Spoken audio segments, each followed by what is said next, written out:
Hello friends, welcome to my channel study with Shruti. So guys, इस video में हम अपने डिस्कस करेंगे next respiratory disorder, that is emphysema या फिर ब्रोंकियल एम्फाइसीमा। एम्फाइसीमा में क्या होता है, जो हमारी जो एल्वियोलाइज होती हैं उनके इन्फ्लामेशन यहाँ पे देखने को मिलती है। और ये क्या होता है, सेकेंडरी इन्फेक्शन होता है जो हमें ब्रोंकाइटिस के बाद देखने को मिलता है। हम इसको ऐसे भी बोल सकते हैं, सेकेंडरी इन्फेक्शन आफ्टर ब्रोंकाइटिस, या फिर हम ऐसे भी लिख सकते हैं कि emphysema is followed by bronchitis, कि पहले ब्रोंकाइटिस होता है उसके बाद ही एम्फाइसीमा होने के चांसेस हमें हो जाते हैं। ठीक है, उसके साथ साथ जो एम्फाइसीमा होता है इसमें हमें एल्वियोलाइज की जो है कोलेप्शन देखने को मिलती है, यानी कि उनकी जो इलास्टिसिटी होती है वो लूज़ हो जाती है। गैस एक्सचेंज एक्यूरेटली और या फिर हम कह सकते हैं प्रॉपरली नहीं हो पाता है। जो हमारी एल्वियोलाइज हैं वो ओवर स्ट्रेच्ड और ओवर साइज्ड हो जाती हैं। इसको हम इस तरीके से सोच सकते हैं कि जैसे हमारा कोई रबर बैंड वगैरह है, अगर आप उसको बहुत ज़्यादा ओवर स्ट्रेच कर देते हो, बहुत ज़्यादा ओवर साइज उसको कर देते हैं, हम बहुत ज़्यादा यूज़ कर लेते हैं, तो उसके बाद क्या होता है कि वो है ना, थोड़ी उसकी इलास्टिसिटी लूज़ हो जाती है। वो रबर बैंड क्या है, बहुत लूज़ हमें फील होती है। तो सेम यहाँ पे भी होता है एल्वियोलाइज के साथ भी, कि जब वो ओवर स्ट्रेच्ड और ओवर साइज्ड हो जाती हैं तो उसकी वजह से उनकी जो इलास्टिसिटी है वो लूज़ हो जाती है। उसके साथ साथ एम्फाइसीमा एक क्रोनिक, सीवियर और प्रोग्रेसिव डिजीज़ है। माइल्ड फॉर्म इसकी बहुत ज़्यादा कॉम्प्लिकेट होती है। साथ ही साथ इसमें क्या होता है, जो हमारी एल्वियोलाइज की वॉल्स होती हैं उनका डिस्ट्रक्शन हमें देखने को मिलता है। फिर बात करते हैं हम टाइप्स की। तो सबसे पहले आता है पेनेसिनार। पेनेसिनार में क्या होता है, जो हमारी एल्वियोलीज हैं, एल्वियोलर सैक है, एल्वियोलर डक्ट है और जो टर्मिनल ब्रोंक्यूल्स हैं वो इन्वॉल्व होते हैं, यानी कि ये इनकी इन्फ्लामेशन या फिर इनकी जो इलास्टिसिटी है वो लूज़ होती है। तो पेनेसिनार जो एम्फाइसीमा होता है उसमें alveoli, alveolar sac, alveolar duct और टर्मिनल ब्रोंक्यूल्स जो हैं वो इन्वॉल्व होते हैं। वहीं पे अगर हम बात करते हैं सेंट्री एसिनार की, तो इसमें जो हमारे सिर्फ टर्मिनल ब्रोंक्यूल्स होते हैं उनकी इन्फ्लामेशन हमें देखने को मिलती है। फिर हम बात कर लेते हैं इसके कॉजेज़ की या फिर इटियोलॉजी की।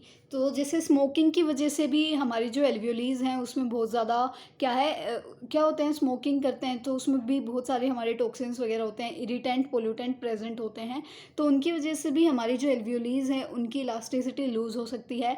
साथ ही साथ अगर कोई बहुत ज़्यादा इरिटेंट पोल्यूटेंट के कॉन्टैक्ट में आता है, हम लोग हमेशा बोलते हैं कि कहीं पर भी हम पोल्यूशन वगैरह में जाते हैं, कहीं पर भी जाते हैं तो हम क्या करते हैं, अपना माउथ और जो अपना नोज़ है हम उसको कवर करने की कोशिश करते हैं कि वो जो स्मोक है या कोई भी डस्ट पार्टिकल्स हैं वो हमारे अंदर ना चले जाएं, बिकॉज उससे क्या होता है, अंदर जाके वो हमारे लंग्स को अफेक्ट करता है, हमारी एल्वियोलीज, कैपिलरीज, उन सबको अफेक्ट करता है।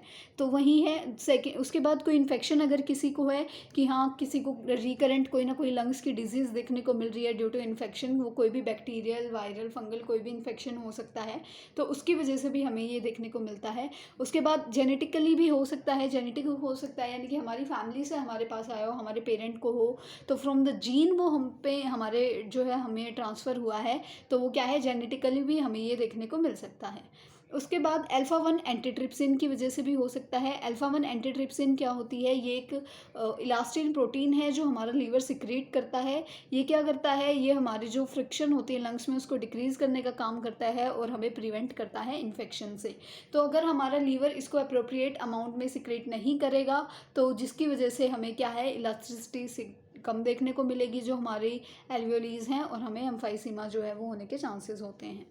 रिस्क फैक्टर्स की अगर हम बात करते हैं तो वही जो स्मोकिंग करते हैं या स्मोक के बहुत ज़्यादा एक्सपोजर में आते हैं, कोई पोल्यूशन है कहीं पे। अब जो स्मोकिंग करते हैं और जो एक्सपोजर में आते हैं और जो पोल्यूशन है, ये तीनों स्मोक से, डस्ट पार्टिकल से रिलेटेड है। तो इसमें क्या आ सकता है कि कोई फैक्ट्री एरिया में काम करता हो, किसी का जो घर है वो फैक्ट्री एरिया के आसपास हो। जैसे मोस्टली क्या होता है, आजकल हमने देखा है कि जितनी भी फैक्ट्रीज़ वगैरह होती हैं वो सारी क्या होती हैं, जो भी एरिया होता है, कोई भी शहर हो गया या कोई भी विलेज होगी, कोई भी सिटी होगी, तो उसकी आउटर बाउंड्री पे वो प्रेजेंट होती हैं। लेकिन ये ज़रूरी नहीं है ना कि उस आउटर बाउंड्री पर लोग रहते ना हो या वहाँ पे लोग आते जाते ना हो, या फिर और जो वर्कर्स वहाँ काम करते हैं उनका तो एक्सपोजर होता ही है। तो जिन लोगों का पोल्यूटेंट से, स्मोक से या पोल्यूशन से, इन सारी चीज़ों से एक्सपोजर होता है, उनको होने के चांसेस ज़्यादा रहते हैं। जेनेटिक प्रीडिपोजिशन, जैसा भी हमने इटियोलॉजी में पढ़ा था कि जेनेटिकली वो जीन में ट्रांसफ़र हो सकती है, सेम वही चीज़ है कि वो जेनेटिकली पहले से ही हमारे जीन में डिजीज़ प्रेजेंट थी। साथ ही साथ उस जो भी वो बंदा था जिसको वो चीज़ है, तो उसने क्या किया, उसने स्मोकिंग कर ली या वो किसी फैक्ट्री एरिया में वर्क करता है, तो वो जो फैक्टर्स थे उन सब की वजह से वो और ज़्यादा ट्रिगर हो गया, जिसकी वजह से उसको एम्फाइसीमा देखने को मिल सकता है। उसके बाद एजिंग एक फैक्टर आता है, जहाँ पे एज वर्ड आ गया वहाँ पे आप मोस्टली लगा के चलो कि क्या हो रहा है, इम्यूनिटी से रिलेटेड कुछ है। बिकॉज जब एक छोटा बच्चा होता है या फिर जो एजिंग यानी कि एक टाइम बाद अडल्ट के बाद यानी कि ओल्डर एडल्ट्स में या फिर ओल्ड एज में, एल्डर एडल्ट्स और ओल्ड एज में क्या है ज़्यादा देखने को मिलती हैं चीज़ें। बिकॉज वहाँ पे हमारी जो इम्यूनिटी है वो बहुत ज़्यादा वीक देखने को मिलती है। धीरे धीरे हमारी जो बॉडी है, जो WBCs वगैरह हैं, जो हमारा हम कह सकते हैं इम्यून सिस्टम है, वो इतना अच्छे से प्रॉपरली वर्क नहीं कर पाता है, फाइट नहीं कर पाता है, तो वो चीज़ भी अफेक्ट करती है।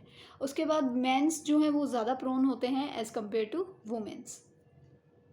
इसके बाद हम डिस्कस करते हैं इसकी पैथोफिजियोलॉजी की, ये डिजीज़ होती कैसे है। हमने पता कर लिया कि इसके क्या क्या कोजेज़ हैं, क्या सारी चीज़ें हैं, लेकिन अब ये होगी कैसे। तो जो भी पॉजिटिव फैक्टर्स थे या हम कह सकते हैं हमारे टियोलॉजिकल फैक्टर्स थे, उन सब की वजह से क्या होगा, जो हमारी एल्वियोलाइज है उनकी इन्फ्लामेशन होगी। जब उनकी इन्फ्लामेशन हो रही है तो इट मीन्स उनका साइज़ कहीं ना कहीं बढ़ रहा है, वो ओवर स्ट्रेच्ड हो रही हैं, ओवर साइज्ड हो रही हैं। उसकी वजह से उनकी इलास्टिसिटी क्या हो जाएगी, डिक्रीज़ हो जाएगी। इलास्टिसिटी डिक्रीज़ होएगी तो उसकी वजह से क्या होगा, जो गैसियस एक्सचेंज है वो अच्छे से नहीं हो पाएगा। बिकॉज वो कॉन्ट्रैक्ट नहीं हो पाएंगी, उनकी इतनी इलास्टिसिटी नहीं बची है कि वो पूरी रिलैक्स होकर पूरी कॉन्ट्रैक्ट हो पाए। अब वो पूरी कॉन्ट्रैक्ट नहीं हो पाएंगी तो जो उनके अंदर गैस है वो अंदर बाहर नहीं जा पाएगी, जिसकी वजह से हमें ऑक्सीजन जो है ब्लड में देखने को नहीं मिलेगी। ब्लड में कम हो जाएगी ऑक्सीजन की जो अमाउंट होती है, तो हमें हाइपोक्सिमिया देखने को मिलेगा। उसकी वजह से क्या होगा, अब अगर हमारे ब्लड में ऑक्सीजन नहीं है तो वो हार्ट तक नहीं पहुंच पाएगी, हार्ट अपना फंक्शन प्रॉपरली नहीं कर पाएगा। या फिर क्या कह रहे हैं, ब्लड में जो है वो ऑक्सीजन कम है तो क्या होगा, हमारा जो सारे ऑर्गन्स हैं वहाँ से ब्रेन में मैसेज जाएगा कि हमें ऑक्सीजन नहीं मिल रही है, और ब्रेन हार्ट को मैसेज ट्रांसफ़र करेगा कि आप अपना काम अच्छे से नहीं कर पा रहे हो, कि क्या प्रॉब्लम है, कि सारे जो ऑर्गन्स हैं उनको ऑक्सीजन नहीं मिल रही है। तो हार्ट क्या करेगा, ज़्यादा फास्ट बीट करेगा और जल्दी जल्दी क्या करेगा, पंप करेगा ताकि सारे ऑर्गन्स को प्रॉपर अमाउंट ऑफ ऑक्सीजन पहुँच पाए। तो उसकी वजह से हमें टैकीकार्डिया और टैकीपीनिया देखने को मिलेगा। अब टैकीकार्डिया हो रहा है, टैकीपीनिया हो रहा है, ऑक्सीजन नहीं है। अब ऑक्सीजन चाहिए तो उसके लिए क्या होगा, जल्दी जल्दी ब्रेथ करना पड़ेगा, लेकिन ऑक्सीजन आ ही नहीं रही है तो उसकी वजह से हमें शॉर्टनेस ऑफ ब्रेथ देखने को मिलती है, और एट लास्ट हमें एम्फाइसीमा जो है वो देखने को मिलता है। क्लिनिकल मैनिफेस्टेशंस या फिर साइन एंड सिम्टम्स की बात करते हैं तो शॉर्टनेस ऑफ ब्रीथ देखने को मिलता है, वीजिंग साउंड होती है, टैकीकार्डिया, टैकीपीनिया, टैकीकार्डिया, उसके साथ साथ हार्ट फेलियर भी देखने को मिल सकता है, कफ देखने को मिलेगी, चेस्ट टाइटनेस रहेगी और पेन भी होगा। ठीक है, एडवांस्ड और भी एडवांस्ड कुछ जो है साइन एंड सिम्टम्स होते हैं, तो उनकी अगर बात करें तो स्पूटम मिलेगा कफ में, और स्पूटम में ब्लड प्रेजेंट भी हो सकता है। ठीक है, ब्लड वाला जो स्पूटम है वो भी प्रेजेंट हो सकता है। उसके बाद बैरल चेस्ट देखने को मिलेगी, यानी कि जो ऑक्सीजन है वो एल्वियोलाइज में ऑक्यूपाई हो जाएगी और उनका ओवर इन्फ्लामेशन हमें देखने को मिलेगा। उसी के साथ साथ टैकीकार्डिया, टैकीपीनिया, टैकीकार्डिया, साइनोसिस जो हमारे फिंगर्स और लिप्स होते हैं, बिकॉज हमने देखा कि ऑक्सीजन नहीं पहुँच पा रही है तो हमारे फिंगर्स और लिप्स पे साइनोसिस देखने को मिलेगा। फटीगनेस रहेगी, बहुत ज़्यादा हमारी बॉडी में एक्सर्शन रहेगा।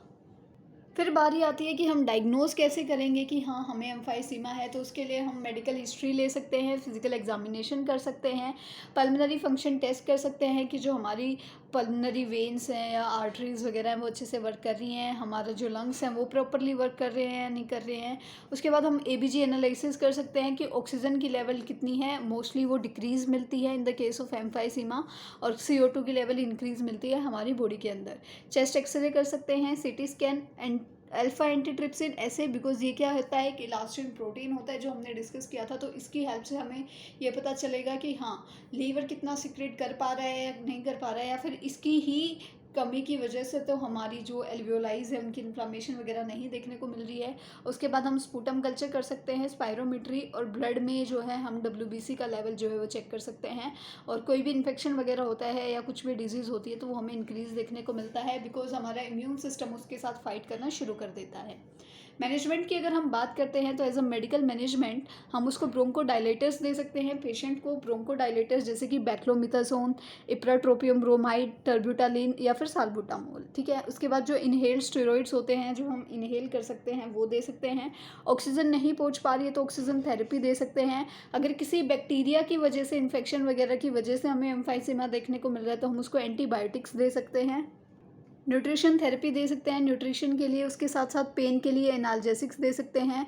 अंदर स्पूटम है, अभी हमने देखा कि स्पूटम होता है, चेस्ट में पेन होता है, तो वो जो कंजेशन है उसको कहीं ना कहीं ख़त्म करने के लिए हम स्टीम इनहालेशन और म्यूकोलाइटिक दे सकते हैं। सर्जरी की अगर हम बात करते हैं तो हम लंग रिसक्सिटेशन कर सकते हैं, रिजेक्शन कर सकते हैं।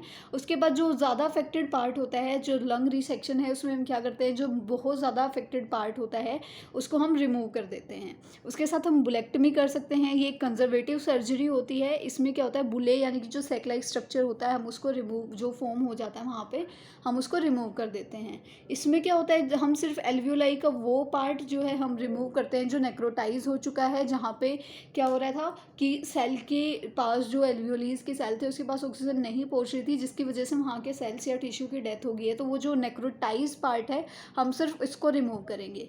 कॉम्प्लिकेशंस में अगर हम बात करें तो हमें ब्लैब्स, बुले, कोलैप्स लंग्स और पल्मोनरी इन्फेक्शन देखने को मिल सकता है।